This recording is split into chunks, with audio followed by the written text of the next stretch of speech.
Comencemos. Seguimiento de terapia oncológica. Toda esta historia comienza más o menos en 1998. Antes veníamos con terapia oral, más que todo en pacientes hematológicos, en las áreas de leucemias, que ustedes saben que son sobrevidas un poco más cortas.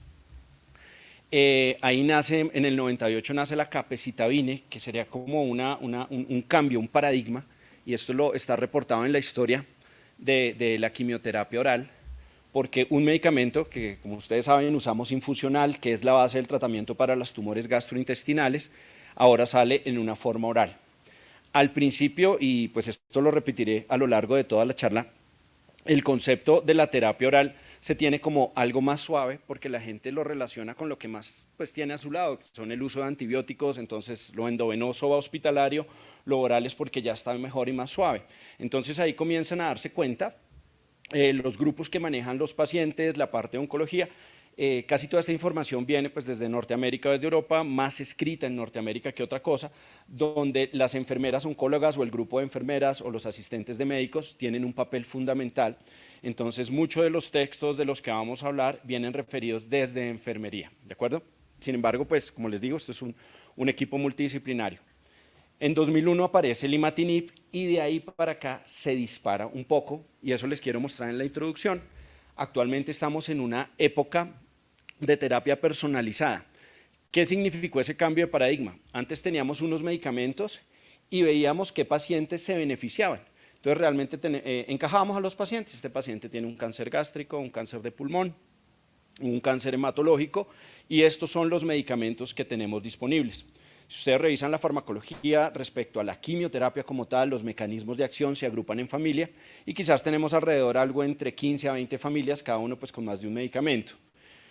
Cuando vamos a la terapia personalizada, cuando las tecnologías comienzan a entrar en la oncología, más o menos desde 2005, un poquito antes, donde llega el boom de la terapia dirigida, 2010, el boom de la inmunoterapia, y pues ahorita estamos creciendo y viendo todos digamos, las buenas cosas que nos han traído. Comenzamos a evaluar cada paciente y cada paciente buscar sus firmas moleculares o sus características, lo cual da la oportunidad para un desarrollo de medicamentos impresionante. Actualmente lo que hay en los posibles objetivos terapéuticos, hay más de 500 moléculas en estudios fase 2, o sea, que han probado ser eficaces y que son potencialmente útiles.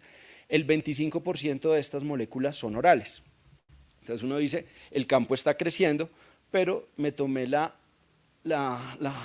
pues el tiempo para revisar qué aprobó la FDA, que ustedes saben que es como el INVIMA de Estados Unidos en 2022, pues un tiempo corto para saber qué tenemos en orales y qué tenemos en endovenoso. Entonces, dos cosas para destacar. La columna de mi derecha, de su derecha también, no, de mi derecha, de su izquierda. Están todos los medicamentos de moléculas orales que se aprobaron el año pasado, no estoy hablando más de eso. Las que están en rojo son moléculas las cuales no las vemos en el país, actualmente no las vemos en Colombia, excepto en estudios clínicos, y les puedo decir que menos del 20%. Las demás son moléculas que ya se tiene acceso como parte de los programas de salud. Enfrente, pues la misma distribución, sino que estos son con endovenosos, y acá no incluí una nueva modalidad de tratamiento que son los CAR-T-cell que se aprobaron en 3 nuevas indicaciones el año pasado. ¿Qué es interesante acá? Que a pesar de que uno dice que el 25% de los tratamientos aprobados sobre el pipeline, el año pasado la FDA, que quizás es la organización que más aprueba medicamentos orales, el 52% de los tratamientos nuevos en cáncer eran orales. Entonces, es importante. ¿Por qué? Esto es un poco, simplemente para mostrarles, en la parte que dice citotóxica es lo que hemos usado, y la parte de la historia que les conté desde 1998. Cuando hablamos de terapia hormonal, la incluyo acá porque hay efectos adversos, porque para los pacientes se considera un tratamiento oncológico activo. Pero en contralateral está lo que es terapia dirigida, y acá yo creo que pude haber obviado el 50% de los medicamentos que se encuentran. Entonces, realmente, lo que yo hago en mi práctica clínica cada día es intentar educar a los pacientes, que es parte del eje principal y digamos la principal herramienta que tenemos, en una serie de blancos moleculares que cuando uno le preguntan por qué sirve, llega a ser inclusive difícil especificarle de una manera clara al paciente por qué le van a dar tantos efectos adversos y cómo esto hace que su tumor sea único. Existen unas guías publicadas inicialmente en 2013, tiene 2 actualizaciones, una en 2016, básicamente de la Sociedad Americana de Oncología y la Sociedad Americana de Enfermeras en Oncología, donde toman estos 7 tópicos que pues los desgloso un poco durante la charla. Tenemos que escoger el régimen, ya les dije, cada vez es más preciso, cada vez nuestros pacientes son más seleccionados. Tenemos que hacer una planeación del tratamiento y un consentimiento informado. Ahorita si ustedes pues al final participamos un poco de cómo se maneja esto en nuestras instituciones, porque con los orales a veces es algo difícil tener, digamos, todos los pasos, todos los procesos, toda la normatividad exigida. Tenemos una prescripción, tenemos dispensa en el medicamento, quién lo entrega, cómo lo maneja. Realmente luego viene como la parte del paciente, que es su adherencia. Miramos si ha tenido algún inconveniente y pues lo más importante que sería el perfil de toxicidad. Entonces ampliemos esto en términos un poco más sencillos. Cuando yo tengo a alguien adentro, ¿qué es lo primero que tengo que tomar en cuenta? Lo que les dije, el concepto de los pacientes. ¿Y por qué es importante el concepto de los pacientes? Porque para ellos todo es lo mismo. ¿Sí? Entonces, si yo estoy en terapia hormonal, que para algunos sería no necesita seguimiento, e inclusive algunas normativas nacionales, no normativas nacionales, sino algunos aseguradores le dan hasta intervalo porque no se considera el oral una terapia agresiva, una terapia citotóxica, entonces regulan los intervalos de control, pongámoslo en esos términos, a 2 o 3 meses. Terapia biológica y terapia dirigida que se combinan, y lo clásico que es la terapia citotóxica, pues que es la verdadera quimioterapia oral y que pues venimos acostumbrados a atacar. Desde los pacientes que tenemos creencias, pero entendamos estas creencias un poco como les mencioné, como el paciente cree que si está en oral esto es más fácil y realmente no tiene, o yo no le había dado la magnitud de lo que es tener un paciente en quimioterapia en una sala de quimioterapia versus lo que es el paciente tomando el medicamento en su casa. Y digamos la importancia de los detalles. En todas las guías y en los estudios, el tiempo que se tiene de contacto desde que el paciente llega a la sala de quimioterapia, se sienta, lo recibe la enfermera, cuando está sentado ahí tiene algún evento o alguna molestia, pues llama al médico o llama a la enfermera, es tiempo de educación muy valioso. En cuanto a la terapia endovenosa y la terapia oral, si ustedes me preguntan a mí, ni siquiera por perfiles de toxicidad, pero yo creo que la gran diferencia que uno debe tener clara con los pacientes se llama adherencia. A uno le encanta la terapia endovenosa porque yo sé que estoy dando exactamente la dosis que quiero dar.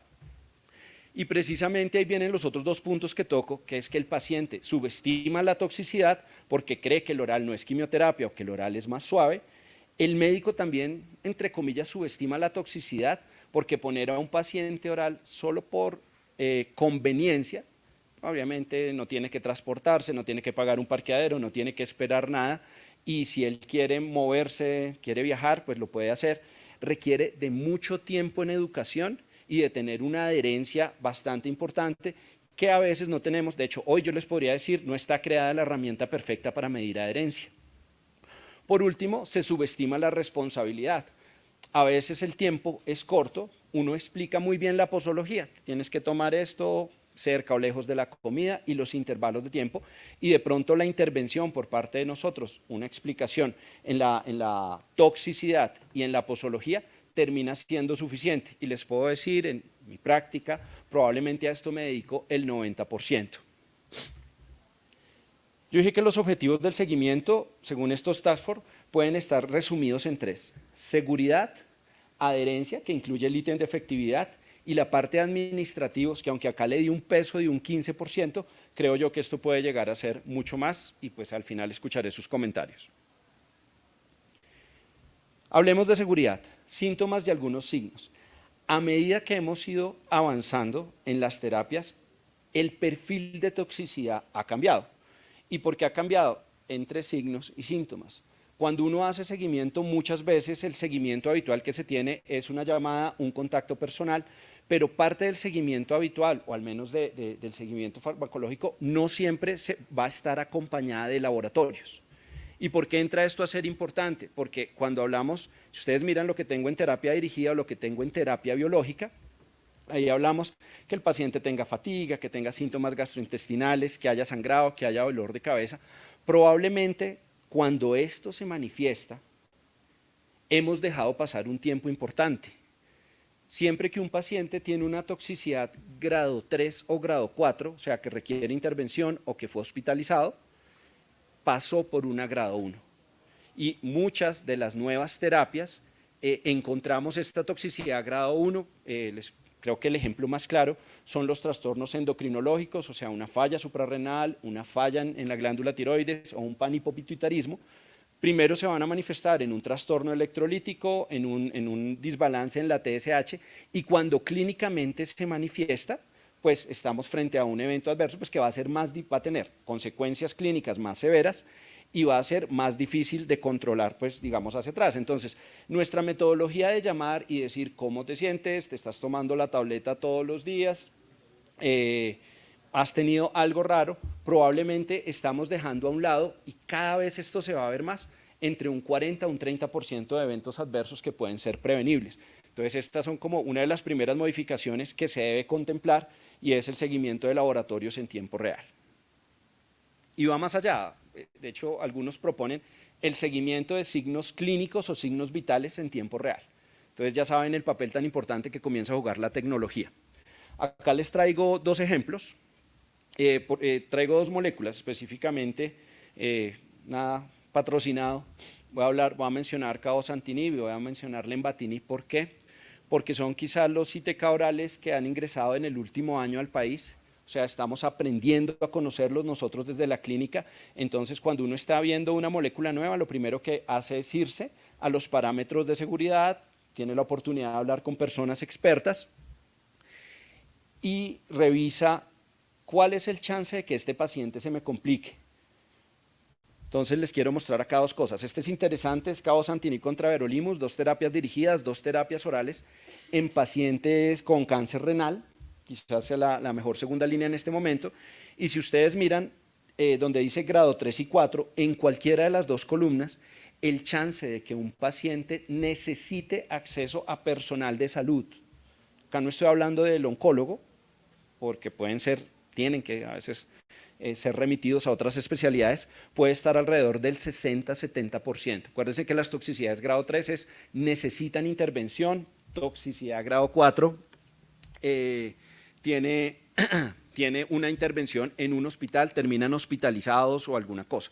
Entonces miren que el 70% lo va a requerir, y ahí les traigo pues una lista. Si uno mira cualquier grado, el paciente 25%, o sea, una de cada 4, nos va a referir a alguna de estas molestias.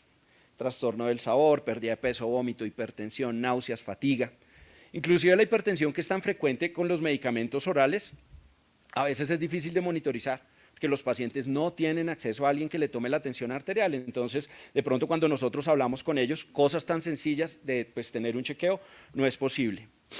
El segundo ejemplo que les traigo es lenvatinib, lo mismo, una molécula que entró recientemente en el último año. Para mí ha sido bastante difícil de manejar debido a que las dosis que nos muestran los estudios, cuando uno intenta implementarlas, es difícil, la tolerancia de los pacientes, y les podría decir que el 100% de los pacientes que lo he intentado ha tocado usar dosis muy bajitas casi desde el inicio. O sea, a la semana, 2 semanas de tratamiento han requerido ajustes de dosis por síntomas.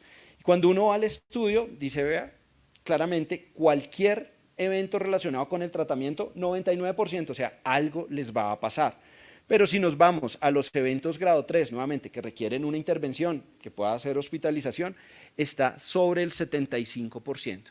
Entonces, creo que esto es un buen marco para entender que la toxicidad de estos fármacos y que el ítem de seguridad es muy importante y cada vez lo va a ser más. Hasta el momento, y siempre será la mejor herramienta, es la educación. Es la mejor estrategia que disponemos. Pero en el término de educación tenemos que ser claros que el tiempo es importante. Lo que le aporta cada persona al paciente es importante. Créame, no es lo mismo que le puedo hablar yo desde la oncología, que le pueda hablar mi enfermera, que le pueda hablar el químico farmacéutico, e inclusive discusiones que deben tener con nutrición, con psicología, con trabajo social, porque cada uno tiene un enfoque diferente y ahorita cuando lleguemos a las fallas de adherencia se van a dar cuenta que todos los puntos pues entran ahí. Protección del cuidador.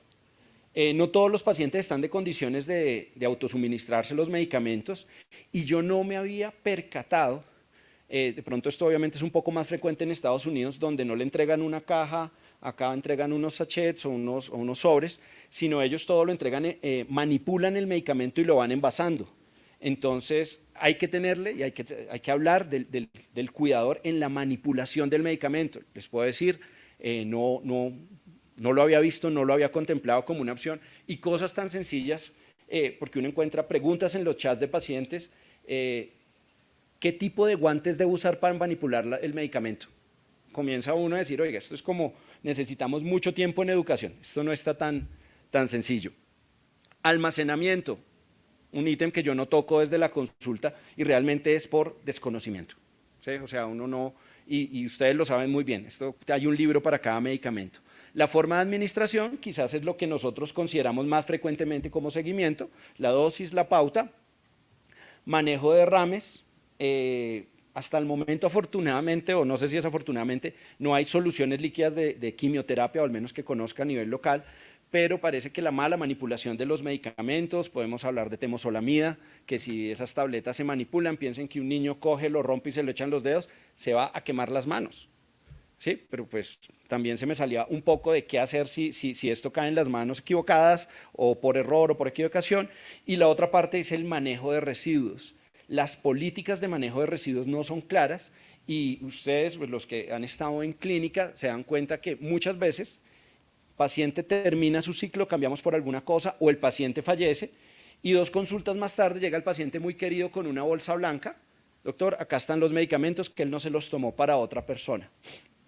Hay bancos de medicamentos, pues con unas características, medicamentos no vencidos y eso, pero realmente una política que los pacientes tengan clara en el manejo de qué vamos a hacer con estos medicamentos que sobran, pues no está establecida y no hay una normatividad. Y si digo alguna incoherencia o algo que ustedes sí sepan, por favor me lo cuentan, porque a medida que iba revisando los temas que íbamos hablando, dije, bueno, ¿qué tenemos en Colombia? ¿Qué hay en Latinoamérica? Y la falta de información es quizás la norma. Siguiendo con educación, hay páginas y yo creo que ha sido la herramienta, pues, digamos, tecnológica, y cuando uno va a los congresos internacionales, en la parte de cuidado del paciente y soporte, esto es lo que más pesa. Entonces existe esta página, creamos esta página, creamos esta aplicación, y acá simplemente les traigo el ejemplo de que todos estamos involucrados. Ahí hay una página, los patrocinadores son las asociaciones de pacientes, las asociaciones de enfermeras oncólogas, las asociaciones de químicos farmacéuticas de hematología y oncología, y la parte de los centros comunitarios de cáncer, que es pues donde se van a manejar de manera primaria esto. Entonces, todos están involucrados, todos lo han detectado, pero si pensamos un poco, ¿qué tanto? Si yo quiero traer esto a nuestra realidad, realmente el acceso a Internet no es tan fácil, o sea, se necesita tener un grado de educación y pues desafortunadamente hay pacientes que no tienen acceso a Internet, hay pacientes que no tienen acceso a una aplicación, entonces hacia donde se ha direccionado la educación de los pacientes en los países desarrollados, nosotros tendremos que adaptarlo a nuestras realidades. Además de la seguridad, pues comienzan las cosas pequeñas, interacciones medicamentosas. Nuevamente lo conocen ustedes mejor que yo, pero cuando uno ve, mira, hablemos de interacciones de alimentos, es un tema que se toca, e interacciones con medicina no tradicional. Esta situación es tan profunda que en los grandes centros de cáncer de Estados Unidos se ha tenido que implementar un área que se llama medicina integrativa. Nosotros no somos tan multirraciales como en Estados Unidos o Europa, pero pues se imaginarán la medicina tradicional china, la medicina ayurveda, bueno, como lo quieran llamar, tienen implicaciones porque hacen parte de las creencias del paciente y ahorita les muestro un par de ejemplos de cosas sencillas, bien sea con alimentos o de interacciones que pueda hacer. Nosotros cuando hablamos de interacciones con alimentos, yo lo toco, intento buscar interacciones grandes y más que todo es, este medicamento se puede tomar con o sin alimentos, pero un tema que a veces dejamos a un lado es que usted qué come, porque no es lo mismo una dieta con base en proteínas que una dieta alta en grasa, y pues conocemos el ejemplo pues, de la viraterona, por ejemplo, que es diferente, con las comidas altas en grasa se va a absorber más y el perfil de toxicidad va a aumentar. La seguridad con los alimentos ha sido estudiada, pues no voy a entrar en esto, pero básicamente acá quería mostrarle que la mayoría de terapias dirigidas orales, o al menos las que más comúnmente usamos, leucemia linfoide crónica, cáncer de pulmón y eso, se encuentran en un área donde se cruza el alto metabolismo con la baja solubilidad, y cuando uno pone eso profundo, significa que la mayoría de pacientes la farmacocinética, que es pues lo que uno debería medir o lo que nos dan los estudios, se puede ver afectado de manera regular por el tipo de dieta o pues lo que ellos estén consumiendo. Entonces, nuevamente, un área que creo tenemos que desarrollar más profundamente porque esto requiere tiempo. O sea, uno sentarse a hablar con una persona para que le cuente qué come no es tan sencillo. Y acá les traigo dos ejemplos pequeños. Esto es la vida diaria. ¿Y por qué traigo el imatini? Porque les conté, 2001, primera molécula. La hierba de San Juan es súper conocida, lo que pasa es que nosotros le tenemos otro nombre de acuerdo a las regiones, y está medido, el aclaramiento aumenta el 43%, la AUC, el aclaramiento aumenta el 43% y la AUC disminuye un 30%. Entonces, estamos invirtiendo una cantidad, un montón de dinero, pero el paciente, por no haber identificado qué pasó ahí, estamos perdiendo efectividad. Ay, qué pena, acá. Ahí abajo lo que les decía, este es el Memorial Sloan Kettering Cancer Center, que en Nueva York es uno de los centros pues, más grandes también de oncología. Ellos, aún teniendo el servicio de medicina integrativa, reportan que el 47% de los pacientes no le cuentan al médico, o por creencia que él no, o sea, cuando uno habla con los pacientes, ellos de entrada le dicen a uno, yo sé que usted no cree en esto, pero. Segundo, está el voz a voz. Tercero, para ellos de pronto no es importante, no, porque esto es natural, y esa palabra ustedes la han escuchado, no importa porque es natural. Entonces, pero hasta el 47% podrían tener interacciones. Ahora sí saltemos acá. Ginseng se lo toman las personas mayores para el cansancio, para la parte del dolor de cabeza y mejora el desempeño mental, y los scores están medidos, aumentan la hepatotoxicidad con estos ITK. Pomelo aumenta la toxicidad, 60% sobre el área abajo, 29% de aumento de la concentración de medicamento en el área bajo la curva. Algo más sencillo para la viraterona, lo que les contaba de las comidas altas en grasa, y empeoramiento de la hipocalemia. Cuando el paciente de pronto es un vegetariano muy juicioso y come mucha ensalada, el vinagre va a interactuar. Entonces, pues no vamos a entrar en esto, pero quería contarles de todas las cosas que uno no le pregunta a los pacientes que pueden estar haciendo. ¿Y dónde llega el dilema? Cuando las cosas fallan o cuando se ponen mal, uno no puede decir si es que realmente el medicamento falló o que hubo interacciones medicamentosas. Y ustedes saben que eso en un pronóstico, en tratamientos, cuando no tenemos 20 opciones, sino de pronto 2 o 3 líneas de manejo, pues es importante. La seguridad no es solo ser reactivo, o sea, solo no es contarle cómo estás y qué pasó. 10 minuticos. Hay unas propuestas desde los Task Force. Una es que las dosis la valore más de un revisor, y más de un revisor ellos proponen entre 3 y 4 personas para mirar la dosis. Esto es seguridad del paciente. Interacción medicamentosa con una verdadera reconciliación, recogiendo lo que hablamos la vez pasada, no solo los medicamentos, digamos, habituales, medicina tradicional, sino evaluar dieta, evaluar todas las otras cosas. Tiempo de cada formulación. Algunos estudios lo que hacen es seguir qué tanta es la adherencia del paciente por el número de recetas que gasta. Pues esto realmente no mide la adherencia, mide cada cuánto está reclamando los medicamentos, y por eso una sugerencia es que los medicamentos oncológicos máximo se prescriban a intervalos de 2 meses. Ojalá menos, de 6 a 8 semanas, dicen, o sea, mes y medio, debería estar viendo a los pacientes para poder tener un control. Y lo más difícil, y ustedes me entienden, no tenemos que entrar mucho, acceso a canales de comunicación. Acá lo importante no es solo detectarlo, a veces ellos mismos lo detectan, sino venga, ¿quién lo resuelve? ¿De qué forma tengo comunicación? ¿A qué nivel debo llegar a comunicarlo? ¿Necesito un médico? ¿Necesito una enfermera? ¿Necesito irme corriendo para urgencias? Entonces, este es el punto más de ser reactivo. Algo de lo que hablábamos, y esto se presentan, miren, desde 2013 se está hablando, pero el año pasado en la Sociedad Americana de Oncología se presenta el impacto que tiene que los pacientes hagan parte de su tratamiento. O sea, yo reporto porque yo estoy siendo proactivo y no me espero hasta la consulta del médico. Hay aplicaciones, hay páginas. Algo que he visto como una tendencia es que cada institución está generando su aplicación y presenta sus resultados. Pues esto genera confianza entre el paciente hacia el equipo de salud, pero les puedo decir es que las estrategias son individuales y lo que uno crea que es lo mejor que le puede brindar en seguridad a su paciente es lo que tiene que hacer, apoyado en tecnología. Un poco de adherencia. Los factores asociados a no adherencia, pues ahí están mencionados, pero creo que lo hemos ido hablando poco a poco. Regímenes complejos, si ustedes le ponen a un paciente y nosotros que los oncólogos hablamos en número, te vas a tomar una capecitabina del día 1 al 14, pero el día 10 le tienes que sumar temozolomida y no te las puedes tomar al tiempo, y el paciente lo mira a uno, está angustiado porque tiene un diagnóstico nuevo. Regímenes complejos necesitan interacción, o sea, necesitan mucha más interacción con el paciente. Algo que requiera cambios en el comportamiento, y eso significa la persona que trabaja todo el día, pónganle un horario a tomar su medicamento. No es tan sencillo, no es tan fácil y eso pues tiene que estar relacionado con el tipo de actividad que realizan. Inadecuada supervisión, bueno, eso ya es parte de la educación. Pobre comunicación, que yo creo que no tenemos que hacer énfasis en eso. Los pacientes que hacen sus mismas modificaciones, las 4 tabletas me están haciendo daño, yo mejor me tomo 3. Pero como por respeto al médico, cuando uno les pregunta, no, todo me lo estoy tomando bien. Inadecuado soporte social, pacientes mayores, pacientes con discapacidad, que no solo reclamar su medicamento, sino entender la formulación, todavía hay analfabetismo en nuestra población.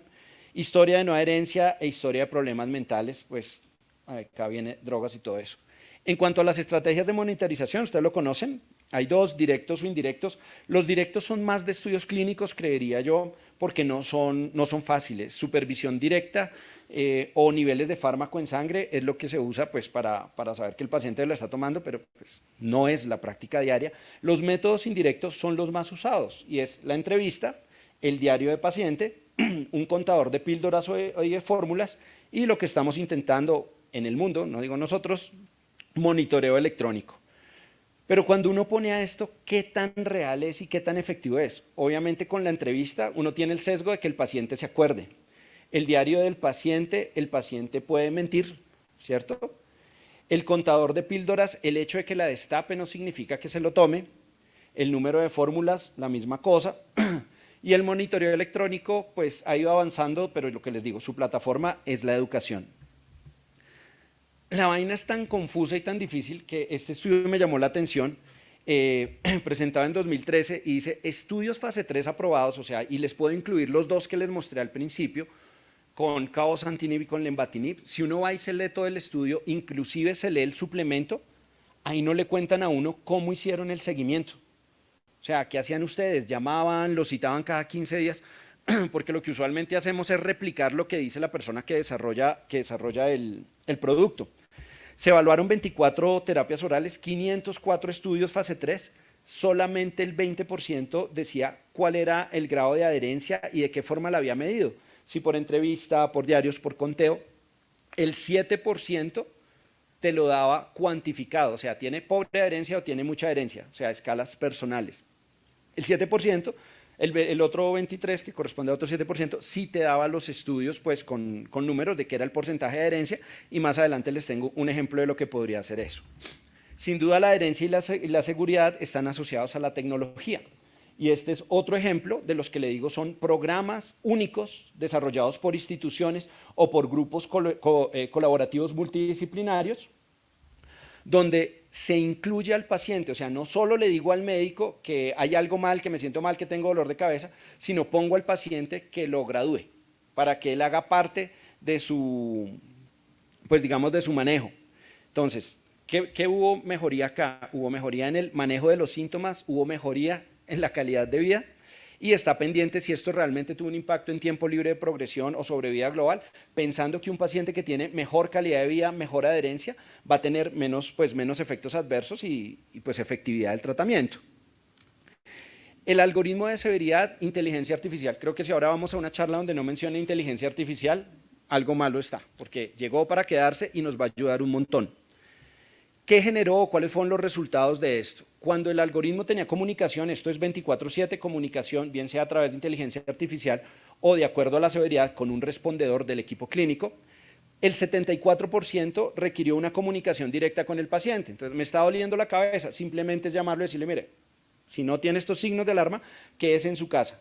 Entonces, 74%, que es la intervención más grande, se pudo solucionar con una llamada. Menos del 10% necesitó una segunda llamada. 13% diferidas al control médico. Entonces, realmente cosas que se considerarían no relevantes, tranquilo, coméntalo con tu doctor, y se les dio espera, y esa era una comunicación enviada por la inteligencia artificial al no darle como la magnitud de la severidad.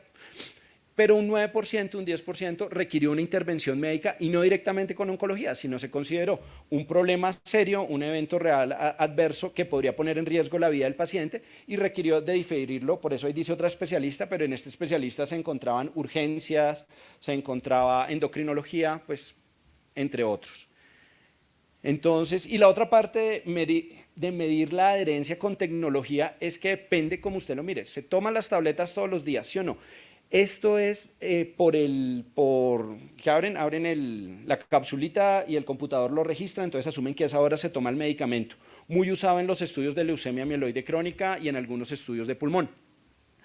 La columna A dice, usted se tiene que tomar la posología, una tableta al día. Entonces la columna A dice cuántas se tomó. Y si ustedes ven al final, se le olvidó tomársela el viernes, se tomó 2 el sábado. Entonces, adherencia, que sería lo que uno pregunta, 86%. Pero cuando el sistema se pone más complejo y le dice, venga, ¿qué adherencia tuvo usted a lo que le habían prescrito? ¿Y qué adherencia tuvo usted a los intervalos de tiempo entre medicamento y medicamento? Que todo eso es válido. Miren cómo comienza a cambiar. Porcentaje de que el paciente se tomó su medicamento, tómeselo después del desayuno, 43%. Porcentaje de los pacientes que se tomó la dosis que debería tomarse por día, 57%. Entonces la adherencia va un paso más allá. Esta es simplemente una propuesta de los estudios de lo que deberíamos hacer con las intervenciones de adherencia, que tenemos que hacer un periodo de prueba, reconocer en qué fallamos, reevaluarlo y así ir estableciendo en cada hospital o en cada comunidad de pacientes cuál sería la mejor estrategia que debemos usar. Por último, les traigo esto del ítem de responsabilidad, que también quisiera comentarios al respecto, porque comenzamos con la consulta de oncología, el paciente va a la consulta de enfermería, químico-farmacéutica, hacemos un seguimiento, y eso es amplio. De ese seguimiento debe quedar un registro y volvemos a la consulta de oncología. Ese es el ciclo sencillo. Pero miremos esto. ¿De quién es la responsabilidad de esta parte que se llama seguimiento? ¿Quién le va a hacer? ¿El asegurador, el prescriptor o el proveedor del medicamento? Que sabemos que en sistemas de salud fraccionados como el nuestro, esto es importante. Y es importante ¿por qué? Porque tiene unas implicaciones administrativas y unos costos. Segundo, si identificamos que hay algo que esté mal, ¿quién debe ser el respondedor? ¿De quién es la responsabilidad de buscarle una solución a este paciente y de disminuir el riesgo de que el evento adverso pues termine en un evento más complicado? Y acá lo dividí como en 3 partes, o sea, la indicación creo que es clara, la dan los estudios clínicos, una decisión quizás más médica. La parte de prevención e identificación, donde estamos involucrados todos, todo el equipo. La parte de acción con los signos de interrogación que tenemos, a quién corresponde, pero lo más importante de un programa de seguimiento es que las 3 etapas sean valoradas de manera periódica para saber en qué podemos mejorar. O sea, ustedes saben que todas estas acciones globales son susceptibles de mejoramiento. Estas son, por último, algunas de las características que debería tener un programa exitoso. Y acá es soñando. Debe ser una política institucional. ¿Por qué? Porque se necesita plata. Se necesita personas que se dediquen de manera exclusiva, se necesitan recursos y tiempo. Y la pregunta es, ¿quién debe costear esto?